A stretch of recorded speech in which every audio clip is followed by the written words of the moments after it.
ذرا تصور کرے کہ ایسی دنیا کا جو نہ صرف ہماری زمین سے الگ ہے بلکہ جہاں دیوتا بستے ہیں، ایک ایسی سلطنت جس کا نام ہے ایسگرڈ، جہاں کا بادشاہ ہے اوڈن، ایک بہادر، عقل مند اور طاقتور دیوتا۔ اس کی سلطنت شان و شوکت کی علامت ہے اور وہاں سے ایک نئی داستان جنم لیتی ہے، ایک ایسی شہزادی کی جو غرور اور طاقت کے نشے میں آندھا ہو چکا تھا۔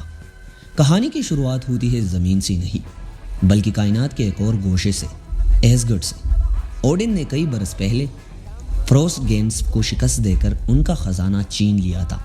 اوڈن کے دو بیٹے تھے، ایک طاقتور اور جذباتی ٹار اور دوسرا چالاک، خاموش لیکن سازشوں کا ماہر لوکی۔ اوڈن چاہتا تھا کہ اگلا بادشاہ ایسا ہو جو نہ صرف طاقتور ہو بلکہ دانش مند بھی۔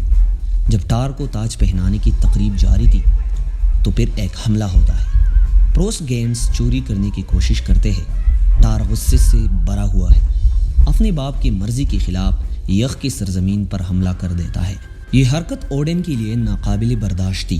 وہ غصے سے ٹار کو اس کی غرور کی سزا دیتا ہے، اس کی طاقت چھین لیتا ہے، اسے زمین پر جلاوطن کر دیتا ہے اور اس کا جادوئی ہتھیار بھی اس سے دور کر دیتا ہے، یہ کہہ کر کہ صرف وہی اسے اٹھا سکتا ہے جو اس قابل ہے۔ اب کہانی زمین پر آتے ہیں۔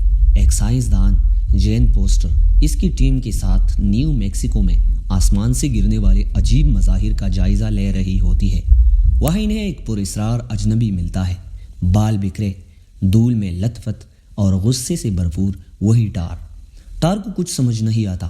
وہ اپنی طاقت کے بغیر بے بس ہے۔ وہ اپنے ہتھیار کو واپس حاصل کرنے کے لیے کوششیں کرتا ہے، لیکن جب وہ اسے ہاتھ میں لیتا ہے ہتھوڑا ہلتا تک نہیں۔ وہ تب سمجھتا ہے وہ اب اس کے قابل نہیں رہا۔ دوسری طرف ایسگرڈ میں لوکی کو سچائی کا پتہ چلتا ہے کہ وہ اوڈن کا بیٹا نہیں بلکہ ایک فروسٹ گینڈ کا بچہ ہے جسے اوڈن نے سیاسی پائیدی کے لیے اپنایا تھا۔ لوکی کا دل ٹوٹ جاتا ہے اور وہ اب تاج حاصل کرنے کے لیے چالاک چالیں چلتا ہے۔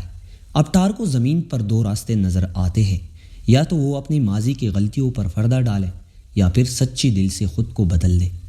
جین کے ساتھ رہتے ہوئے وہ انسانوں کی کمزوریوں، محبت اور قربانی کو سمجھنے لگتا ہے، اور تب شیلڈ کا حملہ ہوتا ہے۔ لوکی زمین پر ایک قاتل روبوٹ ڈسٹرائر بھیج دیتا ہے تاکہ ٹار کو ہمیشہ کے لیے ختم کر دے، لیکن جب ٹار اپنی دوستوں کی جان بچانے کے لیے خود کو قربان کرتا ہے تو وہی قربانی اوڈن کی بنائی گئی اصول کو چھو لیتی ہے۔ اس کی ہتھیار واپس اس کی طرف لوٹ آتا ہے اور ٹار دوبارہ زندہ ہو جاتا ہے، مکمل طاقت کے ساتھ۔ ٹار ایسگرڈ لوٹتا ہے، لوکی کو اس کی سازشوں سمیت بے نقاب کرتا ہے۔ ایک زبردست مقابلے کے بعد لوکی خلا کی تاریکیوں میں کھو جاتا ہے، لیکن کیا وہ واقعی ختم ہو گیا یا ایک نئی چال کے لیے چھپ گیا؟ فلم کے اختتام پر ٹار اوڈن سے کہتا ہے، میں ابھی اس قابل نہیں کہ بادشاہ بنوں، اور زمین پر رہ جانے والی جین آسمان کی طرف دیکھتے ہیں کہ شاید ایک دن ٹار واپس لوٹے گا۔